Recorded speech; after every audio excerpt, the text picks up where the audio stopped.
It's funny because this chapter reminded me of this. I was talking to my friend Lando. In this chapter, we see the Flying Six. We'll get to that, and I'll talk about that at the end. But quickly, do you guys remember at Big Mom's tea party when we saw the people from the underworld? And we saw Stussy, Dufeld, Drug Peklo, Big News, all these people. It reminded me of that moment because we have the woman, we have the loafers, you have the person with the weapon, the Zoan. It's really similar to the things we've known before, but I thought it was funny because it reminded me of this so much. And I'm not saying the Flying Six is this incompetent or not as significant as these people were, but I guess we'll have to see. One Piece chapter 977 is out, and if you're interested in reading the chapter, you can go to Discord from the link below. But the chapter overall was pretty good. Pretty much a One Piece chapter in a nutshell. This week was kind of difficult to follow a bit, so we're just going to discuss the sequence of events and just go from there. Jimbei's back, as we all know, but Jimbei said the reason for him being back is because he got away from Big Mom, and he actually helped some wounded sun pirates, and he had a party as well. So let me break this down again. Jimbei, after holding off the Big Mom pirates, because it takes a day or so to get out of Straw Hat's territory or get out of Big Mom's territory, Jimbei said they would hold off the Big Mom pirates until the Straw Hats got out of the territory. So after that, they dragged some injured fishmen away with them. I think the fishmen and Jimbei in general, I think they've been underrated based on them doing this, where they're holding off the entirety or the Big Mom's army by themselves. Of course, they're fishmen, but Big Mom's family, they've shown the ability to attack people in the water. So them holding off Big Mom, and of course with Elbaf Spear and the attacks Big Mom has as well, I'm not sure if this goes to show that you either need fishmen on your side as a Yonko or as someone of power. Roger's pirates have been revealed, the Roger pirates, more of them. I guess that's why I said Roger's pirates, right? And a fishman is involved. It seems for notable crews, you want to have a fishman on your side because of the advantage it provides. Because if it's a naval battle, like you're on sea, having a fishman on your side, in the Alliance's case, they have Jimbei and Kawamatsu, it's no contest. They have the edge. Jimbei getting away from Big Mom, I'm not gonna harp on that. Maybe they did just swim away. But outside of that, Big Mom got there before Jimbei. But Jimbei, of course, had to drop some of the fisherman pirates off. He changed and he partied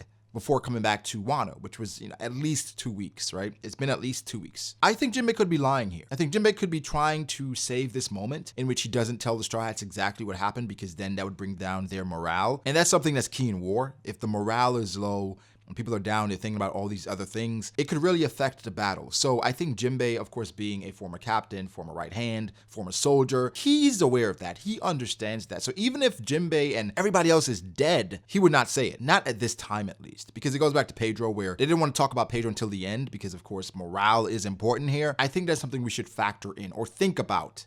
At least. Another thing people were talking about was possibly, could Jimbei and Big Mom have struck a deal to take out Kaido, in which Jimbei comes to Wano and he helps Big Mom to take out Kaido. In essence, Big Mom then spears the Straw Hats. It's a weird theory because we saw Big Mom attack Luffy without any hesitation, so that's difficult. For some people, it's easier to accept that than to accept Jimbei just swimming away from Big Mom, because then why did you go back if you're just gonna swim away? Of course, it's to hold off the Big Mom pirates so Luffy can get away, but people always felt like it was more relevance to Jimbei being out of the story for that long. Maybe it's much ado about nothing, but I guess we have to wait and see. But Jimbei's back and the Straw Hats, they're excited. It was funny because Sanji in that panel of them hugging Jimbei, he's mad because of course Nami is all over Jimbei, and Sanji, he would want that reception. When Nami finally saw Sanji again in Whole Cake Island, it wasn't the best moment because Sanji was then trying to detach from the Straw Hat pirates. So Sanji never really got the moment of, yo, Sanji is back now, right? Because when Nami even passed Sanji in that hallway, after Sanji was excited to be back with the crew, Nami was saying, I will never forget what happened there. It's not that deep, but I just thought it was interesting, like how Sanji, his return to the Straw Hat crew was not as well received as Jimbei's. But of course, Jimbei, he literally sacrificed himself so the Straw Hats can get away. So Sanji did too, right? He tried to, at least. The circumstances of both are completely different, but I just thought that was funny. This chapter was very funny. It had a bunch of moments that had me literally laughing out loud. So the purpose of this chapter is to give us exactly what's going to happen,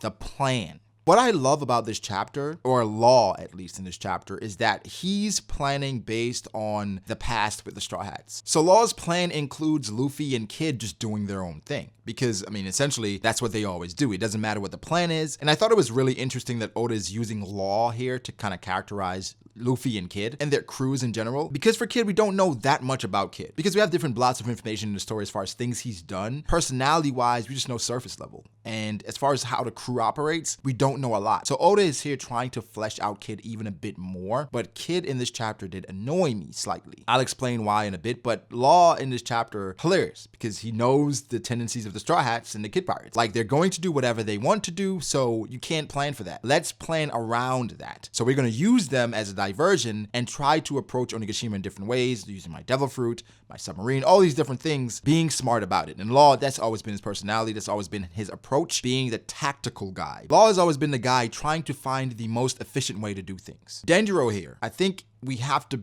be cautious about how Oda uses him, because he went from being a powerhouse when he first got introduced or shown versus, as Kiyashiro, and now it seems like he's been regressed back to the role. Not even regressed, that's a terrible word. He's been shuffled or shifted back into the Denjiro role, where he's a huge fan of Kinemon, wide-eyed, and he had the whole exposition about the Guardians and how strong they are. And when the Straw Hats took him out, he said, oh my god, they're so strong. And I'm like, for Denjiro, being a capable swordsman in his own right, that was weird to me. The hype of the Guardians was created, then it immediately got destroyed by the Straw Hats, and this is just the Oda formula where he creates an antagonist or a power to instill confidence in the rest of the people that don't know necessarily about the Straw Hats. They have him take out this incredible thing that was built up just not that long ago, and that's what happened here, in which they took out the Guardians. And it's One Piece 101. This chapter was a One Piece-esque chapter. If you don't like One Piece, you will not like this chapter. If you like One Piece, you will really enjoy this chapter, meaning the formula of One Piece, right? I'm not saying if you don't like this chapter, you don't like One Piece. I'm just not trying to generalize. But for the most part, the One Piece formula was evident in this chapter. It really will make you laugh if you've enjoyed One Piece up until now. There are moments in there that you can't just help yourself from laughing at, right? I made a joke as well in my reaction that Jimbei was the second panel shown as far as taking out the Guardians. It was Luffy first and Jimbei, and I'll leave that there.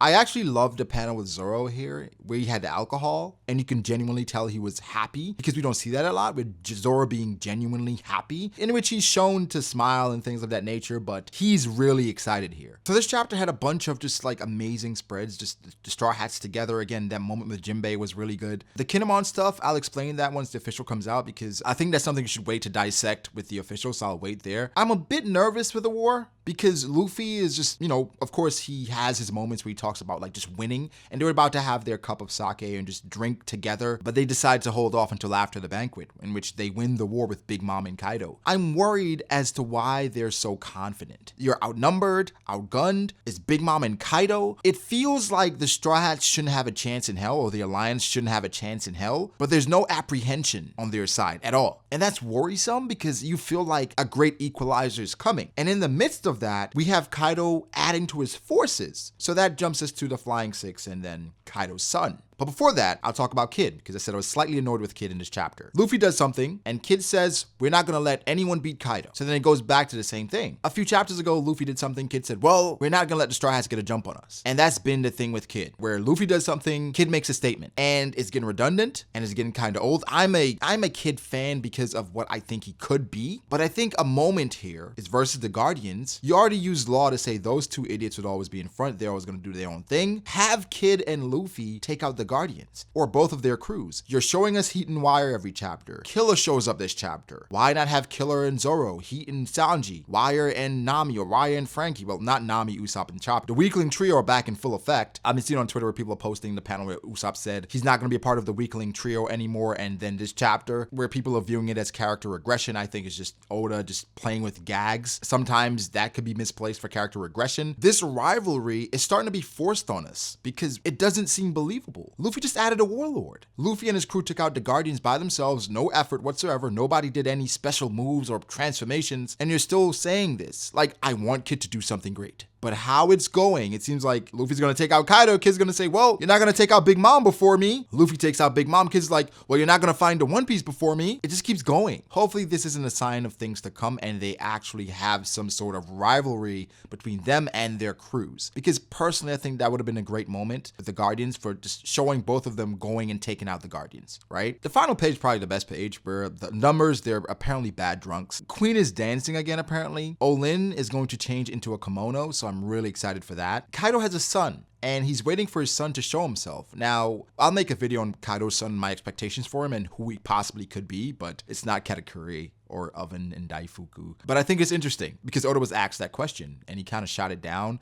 I'll talk about that in my Kaido Sun video. What was interesting here, again, translations, you have to be wary for them, but it stated that the Flying Six demanded an audience. Kaido said he wanted Big Mom to meet the Flying Six. We see X Drake, and I think page 1 is behind X Drake. The guy at the front, of course, based on these things, it hints that he's probably the strongest there or the most prestigious, the one with the most notoriety. I'm not sure, but it reeks of that. Like the people, how they present themselves, how they walk out. The guy in front, typically, that's the main guy. But at the beginning, I showed you the panel of the bounty hunters or the underworld guys, how they were portrayed and how they were shown, and they didn't amount to much as far as strength is concerned. We knew about the Flying Six for a while, but I think the numbers, right? Their purpose in the story is exactly that, to be numbers for the war. I don't think they're going to have much significance outside of filling in the numbers for the war. The Flying Six with the commanders, they're going to fight notable people, obviously, and then I think the one swordsman from the police, Kanjuro. I'm not sure if Oda heard us, right? And I'm trolling,